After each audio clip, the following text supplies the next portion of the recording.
Lights, camera, action. Good morning, good afternoon, good evening, wherever you're viewing from. I'm Laura Thompson with TAN TV, the African American Network, where we have a local feel with the global reach. And you're tuned into the coffee break. You know, I was just sitting here minding my own business, and up walks a friend of mine, Joy Bell. And then she brought her wonderful, phenomenal, incomparable daughter, Chloe. And Chloe is a commentator. She's an anchor at school. She's a sixth grader. And she's already started in the television industry and in the commentating and anchor position. So I invited her to come on and interview her mom. So Chloe, how you doing? I'm doing great. That's good. Tell us a little bit about who you are, what you do, why you do it, where you're from, all that good stuff. So I'm going to sixth grade, heading middle school. I'm very scared, but also excited. I initially started doing the news crew at my school because I thought of it and I was like, oh, this would be fun. And I had my friends there supporting me. And I was very much doing like either behind the scenes or on screen. It really depended on the day. And I really liked doing it. And I was like, I really want to continue doing this for my future because this is just so much fun. And everyone, I was known from out the school and I was very comfortable. And I thought, because I was very scared to do my first day, and I thought about it, I was like, it's just us. I have nothing to worry about. There you go. So that's why I continued. Absolutely. So she's going to be doing the interview for her mom. Her mom has a upcoming book, and they're going to start talking about it and tell you a little bit about what to expect. It's an awesome name of the book, and we're just excited to have Chloe come on, and because she knows more about her mom than me. So take it away. First of all, I know everyone's wondering, what made you write this book? What made me write the book? That's an excellent first question, Chloe. So the name of the book is Dear Corporate, I Quit. And the reason why I wrote the book was because I was fed up. I was fed up with working long hours, missing holidays, you know. It was a lot of things that was pulling me away from being at home and spending time with my family. And, you know, the many meetings that I would be on, right? Mm-hmm. I would sit there and think that it has to be more than just this, right? I have so much more to offer, you know. And when your brother and sister and you look at me, because I have 4, but when you look at me, what will you see? How will you remember your mother, right? And so I wanted to continue to build that legacy for you all. That's amazing. Yes, that's my reason. But also, like, you had the choice to write any type of book you wanted, but you chose to write that book. Mm-hmm. And is it to inspire people, or is it to, like, what is your why did you want to write that? What's my why? Yeah, what's your why? I mean, you could have wrote about anything, but you chose to write about your job and walking away from that, and also how, like, the process is going through that. Why did you choose to write that? Absolutely, because one of the biggest reasons people fail to do things is because of fear, right? And I wanted to give a voice to those who have been silent, right? Mm-hmm. Don't get me wrong, I was scared, terrified, right? Mm-hmm. But me and Jesus, that's my best friend, right? We have a good relationship. We talk every day, multiple times a day. And when he put it in my spirit that, hey, you have a voice, I want you to use that voice. I want you to use your platform, right, to reach millions. I know what I've prayed about, and I know the visions that God has shown me, right? And so it's for me to take that leap first, to let other people know that it's okay. It's okay to be scared, because if you're comfortable, you're in the wrong space, okay? Mm. It's time to get uncomfortable. It's time to shake some tables and build some tables. But that's my why. That's amazing. Why I like that. That's really cool. So, would you ever want to go back into the corporate world, or are you officially like, no, I'm done? Dear corporate, I quit. I think that is an answer I will firmly stick to. But like I said, God has placed on my heart for those who are navigating that corporate space that I do have tips and tricks that I offer within the book to help those navigate those coming into corporate, right? Generation that's in college now, give you tips and tricks for how to navigate those corporate politics, those happy hour rules. And then I offer coaching to those who are mid-career and they might get stuck, right, in corporate and climbing that good old ladder, right? I teach them how to advocate for themselves and how to seek sponsorship. And also to those who are retiring in corporate, it is now your time to reach back and pull those up like Chloe Bales of the world, right? And so that you can be awesome in everything that you do. What are your plans for after the book? Because I know once the book comes out, are you continuing to write books, or what's your plans? Like, you're a free woman. I now. know. So I get asked this question a lot, and number one, my husband will take me on the best international vacation ever. He's in the background laughing right now. But yes, I'm thinking Cyprus, to sleep for a week. And but no, seriously, plan to celebrate throwing a huge, we call it our baby wedding, because a lot has went into the celebration of this release.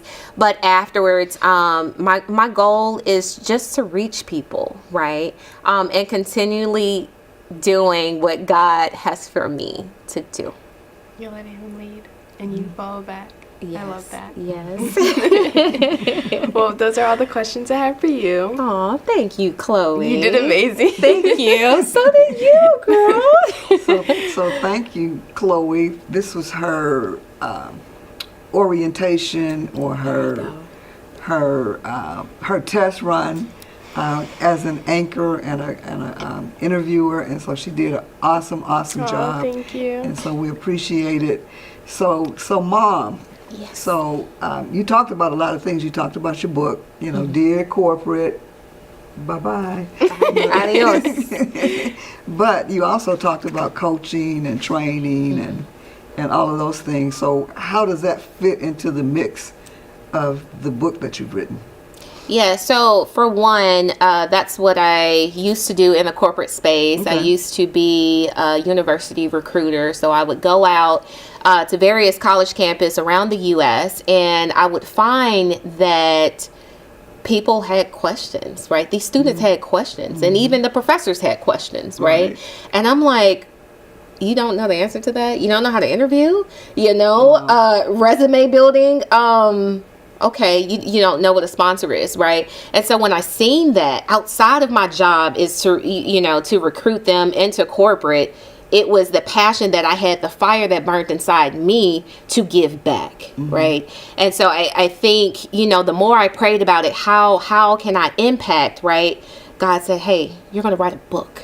You're going to put these things in the book, right? Okay. And I put those in there and also offer a comedic tone to it, right? And to get to them on their level so that they'll understand. So that's how I tied it in. I didn't know your mom had a sense of humor, right?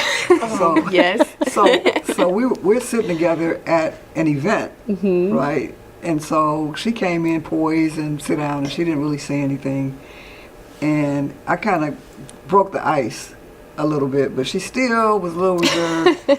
And then we were seeing these models on the runway, and it was a really boring fashion show. And so that's how we connected. And so we laughed the whole time after that. Yes, music. Remember? Right, music. right. We connected on music. Oh, was that Notorious Big? Or I think it was. Or Nas, one of the two. Yeah, but we did.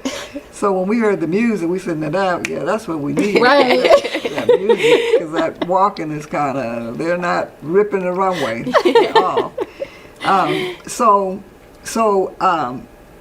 So maybe I misunderstood. So I thought you were writing the book and then you were going to go back into training and all that. That was then, and this is now. As Yes, far as, this is now. This is Okay. now. So, whatever God has for me beyond this, I also started a company, Okay. ETC Lifestyles, which aids in the transition of high school students from being in high school to what they want to do next in life. Okay, whether that be college, trade school, military, or entrepreneurship, right? That's awesome. Because that's what we need, right? It's no one shoe fits all when it comes to Absolutely. next steps. Absolutely, absolutely. And we've got to really we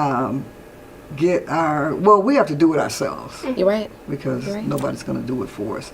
But it looks like there's all zeros on the clock. And so you've been tuned into TAN TV, the African American Network, where we have a local feel with the global reach. But before we go, just tell us one more time about your book and what's to come. Yes, so the book title is Dear Corporate, I Quit. We should be releasing on the 26th of July, and I'm very excited. Right, and I'm excited too because I like that title. There you go. Yeah. Dear Corporate, bye-bye. Adios. Although I did it sooner with many corporations. I was like, man, they said you have 90-day probation. I said, well, you do too. So thank you for stopping by. And Chloe, thank you for that excellent interview. Thank you and for this excellent questions. opportunity. You're welcome. Ciao.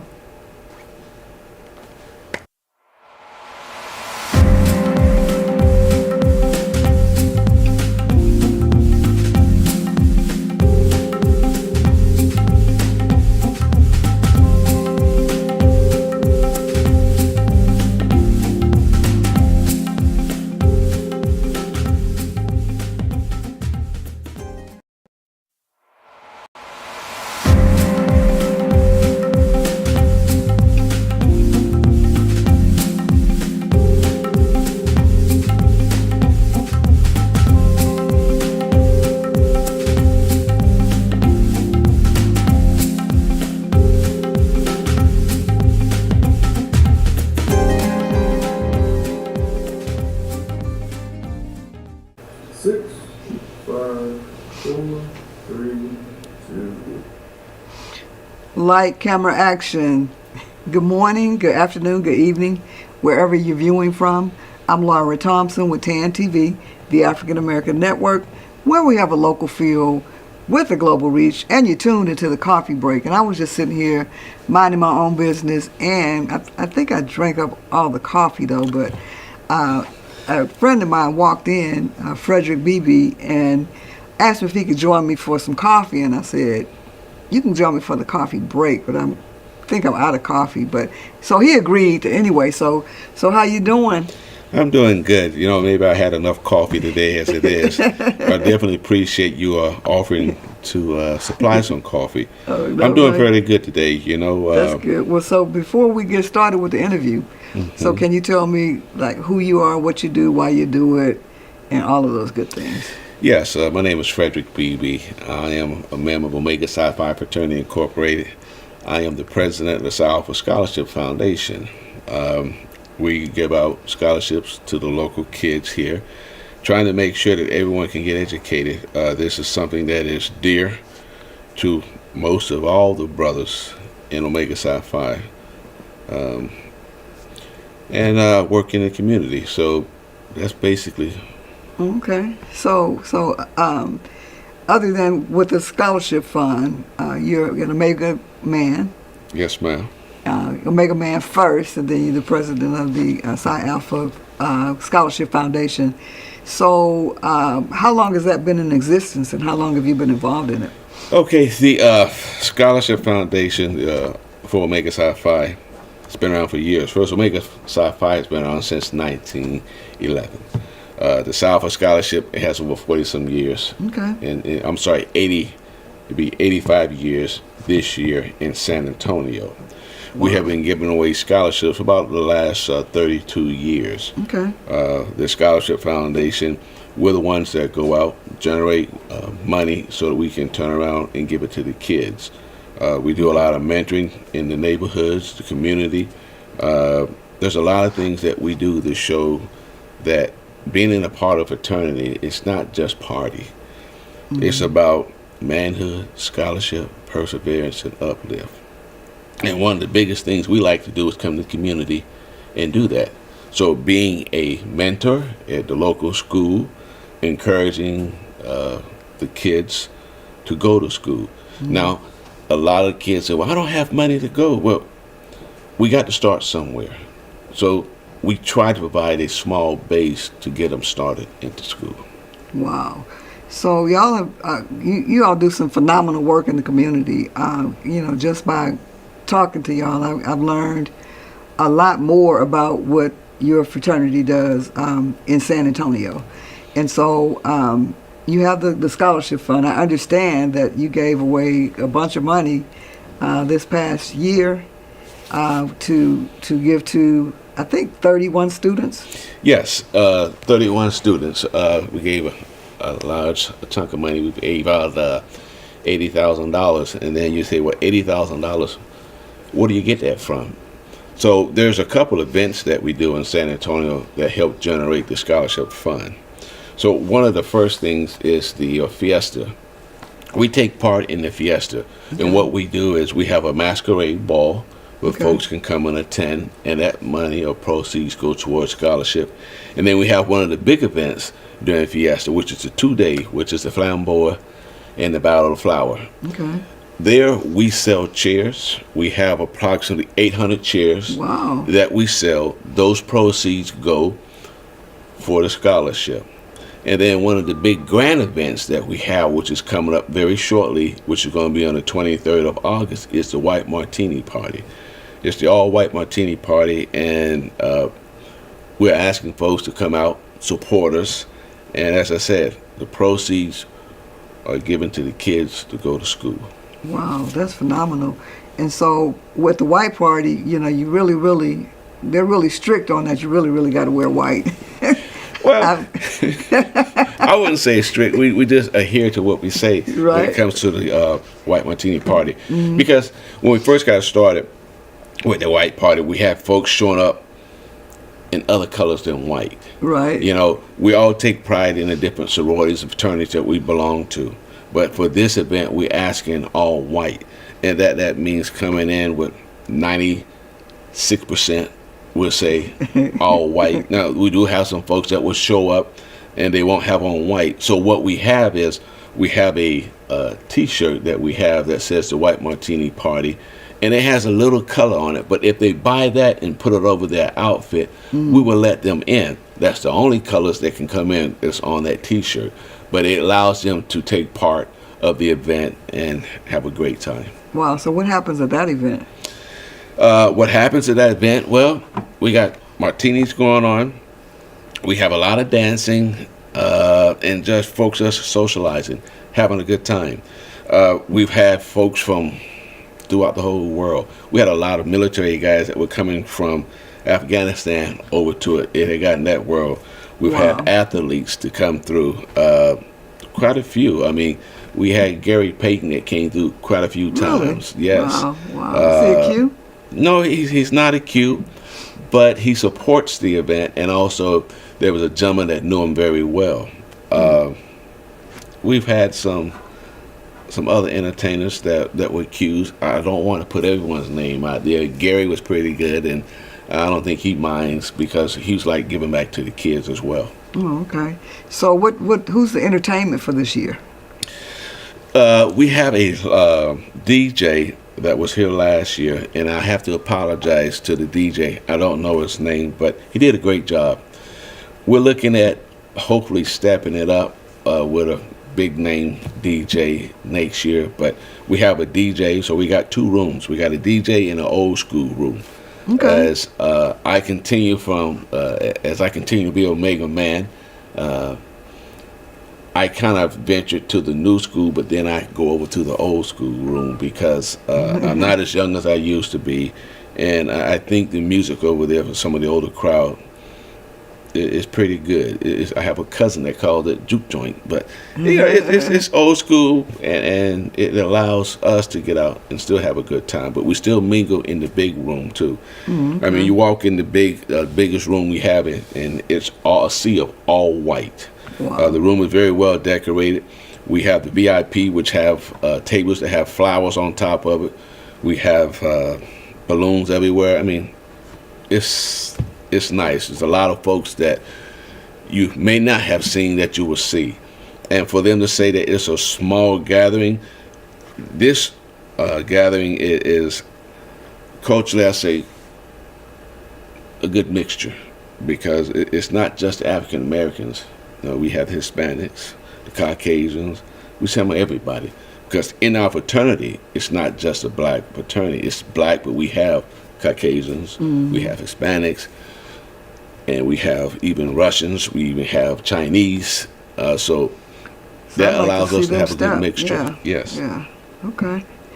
So that's pretty phenomenal. So, how many people are you expecting at the white party this year? I would love for us to have, I would say, if I can get 2,500. Okay. But I would love to get 3,000. Yeah. With 3,000, it allows us to ticket sales, and we're able to take care of a lot and give more scholarships out. Wow. So that's phenomenal. So you all do a talent hunt and a youth summit as well. Yes, we have a talent hunt where we ask high school students, those that have talent, whether singing, playing an instrument, to come in, audition. And if they win that, then they go to the district meeting where they get an opportunity to compete for even more money. Here they have a small scholarship. When you get to district, I think it's $5,000 and beyond. And that allows the student to display their talent.